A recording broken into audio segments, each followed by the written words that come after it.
everyone, and welcome back to Pulsecast USA. I'm Alina, and today we are talking about the single most anticipated and, frankly, most fraught show in the Star Trek universe, Starfleet Academy. Let's be real for a second. The NuTrek era, Discovery, Picard, Prodigy, it's been a roller coaster. For every breathtaking moment of Strange New Worlds, there's been a season of Discovery that left half the fan base scratching their heads. The division is real. You can feel it online, you can feel it in the comments.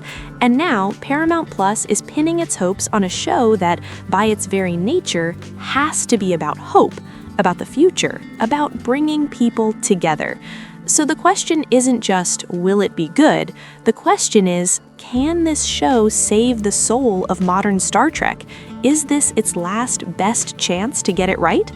Today, we're diving deep into the fan chatter, the hopes, the fears, and a surprising little fan project that might just show the pros exactly what we're all looking for. You do not want to miss this. Let's get to it.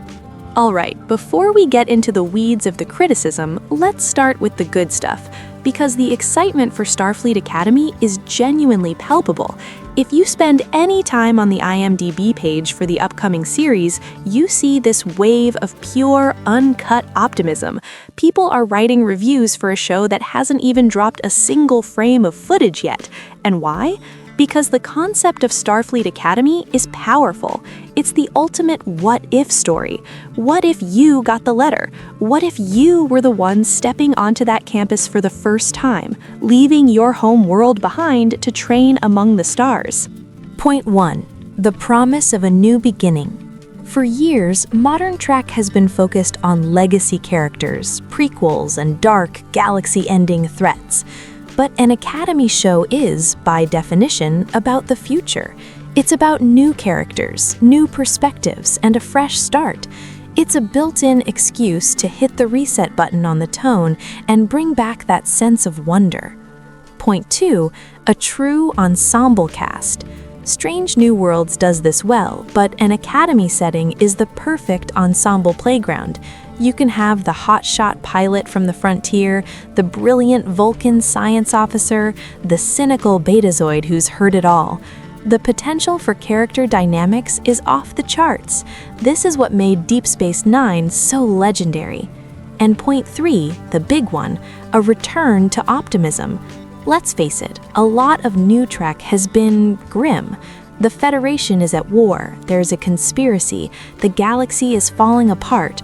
But an Academy show has to be about building a better future. It's about learning, about growth, about diplomacy before conflict. Fans are craving that hopeful, aspirational vision of the future that Gene Roddenberry sold us on. They see Starfleet Academy as the vehicle to finally bring that back in a big way. You read these comments and you can feel the hope. It's a generation of fans who want their own next generation, a show that makes them feel like the future is something to look forward to, not something to be afraid of. And man, do I get that. I really, really do. But, and this is a big but, it's not all sunshine and photon torpedoes. For every hopeful review on IMDB, there's a 1-star review right next to it. And their concerns are just as valid. The skepticism is born from a decade of, let's call it, inconsistent storytelling, and it boils down to a few key fears. Fear number 1, Kurtzman Trek burnout. Alex Kurtzman is the architect of this modern era of Trek. And while he's given us gems like Strange New Worlds, his name is also associated with the controversial creative choices of Discovery and the grim dark tone of later Picard. Many fans see his name attached and immediately worry that Academy will just be more of the same, fast-paced, lens flare-heavy soap opera drama that prioritizes shocking twists over thoughtful storytelling. Fear number 2, continuity and canon chaos. Modern Trek has a complicated relationship with its own history. It often rewrites established lore, sometimes for no clear reason other than subverting expectations. Fans are terrified that Academy will do the same. Are we going to find out that the foundation of Starfleet was actually a lie? That a beloved character from TOS was secretly a villain? The fear is that the show won't respect the 50-plus years of history it's building on. And fear number 3, the one I hear the most, it won't feel like Star Trek. This is the heart of the matter. For many, the soul of Star Trek is its deliberate pacing, its philosophical debates, its focus on problem-solving through intellect and empathy.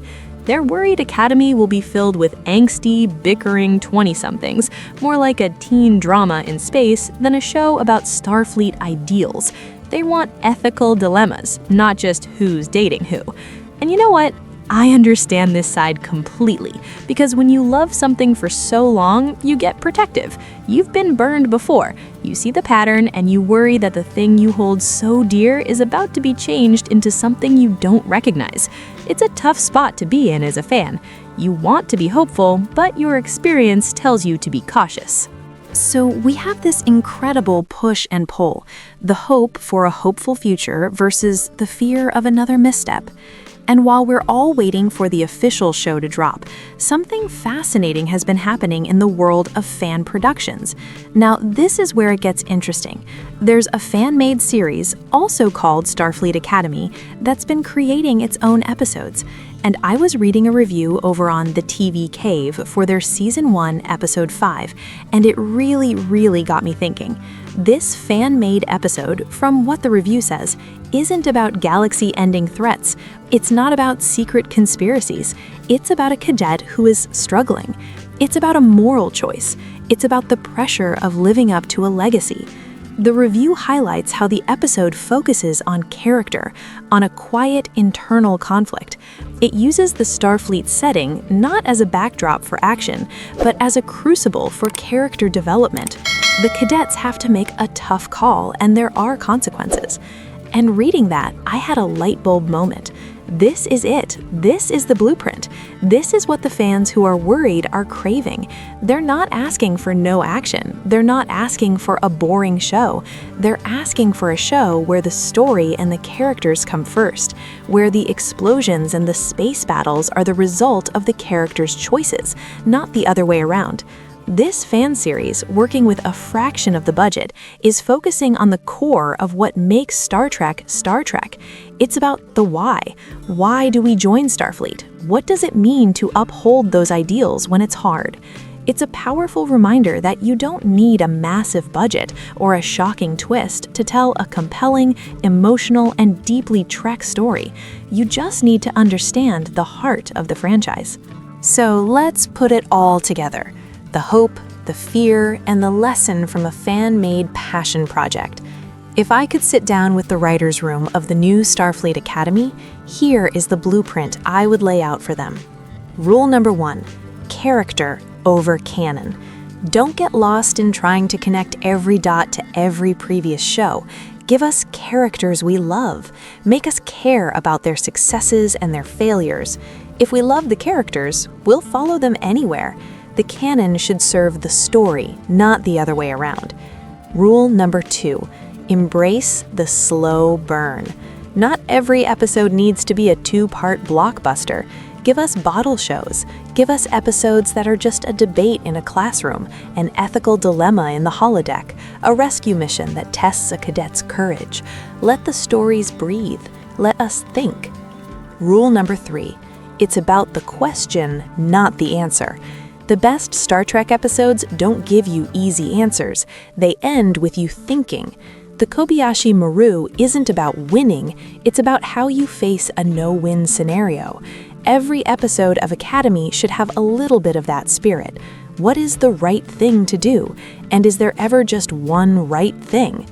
And finally, rule number 4, respect the past, boldly go forward. Acknowledge the history. Have a guest spot from an old character if it makes sense, but the focus must be on the new generation. Show us how the lessons of Kirk, Picard, Sisko, and Janeway have shaped the next class of cadets. This isn't a replacement for the old shows, it's their legacy. Do that, and you don't just have a hit show, you have a show that unites the fan base.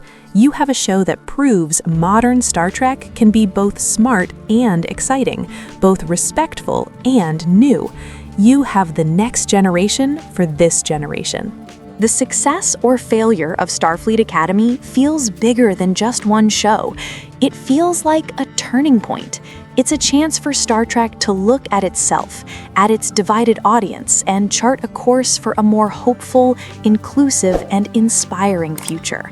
I am cautiously, wildly optimistic. I want to believe, I really do, but the ball is in Paramount's court. Now, I want to hear from you. This is the most important part of the video. Scroll down to the comments and let me know. What is the one thing you absolutely need to see in the new Starfleet Academy for it to be a success for you? Is it a specific character type, a certain tone, a particular kind of story? I want to read every single one of them. If you enjoyed this deep dive and you want to keep up with all the latest in sci-fi and pop culture here at Pulsecast USA, please hit that like button, subscribe if you haven't already, and don't forget to ring the notification bell so you don't miss our next video. You can also find us on all your favorite social media platforms at Pulsecast USA. We're always talking about this stuff. From all of us here, thanks for watching. I'm Alina, and as always, live long and prosper.